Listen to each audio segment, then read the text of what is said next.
Dalam nama Bapa dan Putra dan Roh Kudus. Amin.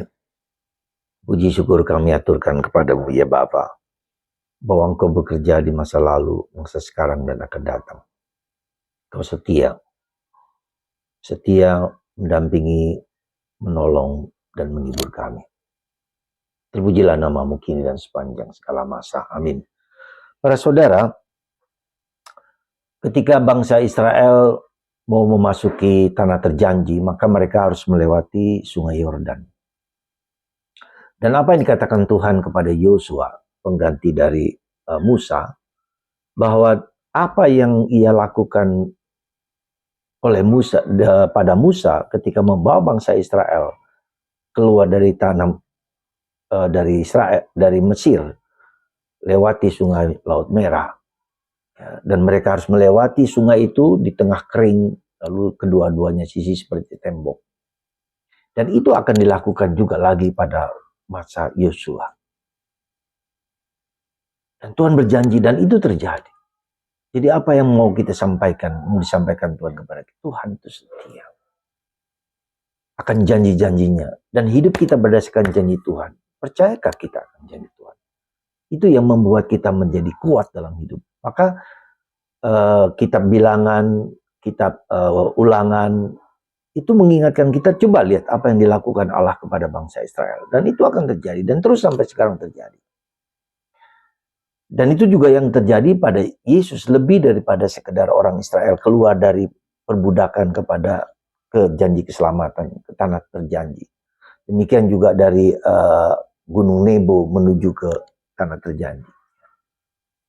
Ini penting bagi kita supaya kita mengingat anamnesis, kenangan akan masa lalu, membawa kita untuk tetap teguh dan kuat di dalam masa sekarang. Jangan pernah putus asa. Ketika orang putus asa karena dia lupa akan janji di masa lalu. Karena itulah maka saudaraku terkasih, kita yakin dan percaya dan menyerahkan diri kepada kehendak Tuhan dalam diri kita. Itu yang pertama. Yang kedua, hari ini kita memperingati atau diingatkan kita akan pengampunan, kuasa pengampunan. Kita tuh sudah diampuni oleh Tuhan, oleh darah dan air. Oleh korban Yesus kita diampuni dengan segala dosa. Kita ditebus oleh segala dosa karena sebetulnya kita tidak layak untuk mendapatkan keselamatan. Tetapi karena Tuhan sungguh-sungguh mau mengembalikan, membebaskan kita dari belenggu dosa. Seperti bangsa Israel dibebaskan. Dan apa yang dialami bangsa Israel itu adalah tipologi, ya, prototip dari apa yang terjadi sekarang. Kita dibebaskan dari segala dosa yang menghancurkan kita, yang membuat kita menjadi tidak selamat. Itulah. Ya, maka Yesus hari ini mengampuni dosa kita, maka kita pun wajib apa yang dilakukan Tuhan kepada kita. Kita pun perlu juga mengampuni orang lain. Ketika kita diampuni, kita juga harus mengampuni. Dan itu bukan gampang. Ya, bukan gampang. Kalau kita pengampunan yang diberikan kepada kita itu, lalu kita tidak lakukan itu untuk mengampuni orang lain, maka kita juga berdosa. Dan Tuhan marah dengan itu. Dengan cara demikian, Tuhan telah mengampuni kita, maka kita harus mengampuni. Dan pengampunan itu adalah suatu seperti tembok, seperti sumbatan dijebol gitu. Lalu rahmat itu mengalir ketika kita diampuni. Rahmat itu mengalir. Nah, demikian juga dengan rahmat kekayaan Kristus mengalir. Demikian juga dengan tahun jubilium. Ketika gereja menyatakan tahun jubilium 25 tahun sekali, itu mau menunjukkan kepada kita apa? Rahmat Tuhan itu, kekayaan Tuhan itu mengalir dalam diri kita, diberikan kepada kita. Ya. Jadi sekali lagi, mari kita jalankan tahun jubilium ini dengan sepenuh hati supaya rahmat, ya, kekayaan Kristus yang ada di surga itu diberikan kepada kita, dialirkan kepada kita semua. Dan yang ketiga, hari ini kita merayakan Santo Maximilianus Maria Kolbe, seorang Fransiskan yang luar biasa. Dia punya cinta yang begitu dalam akan Bunda Maria. Maka dia mendirikan suatu kelompok yang disebut Tentara Immaculada, Tentara Bunda Maria yang dikandung tanpa noda.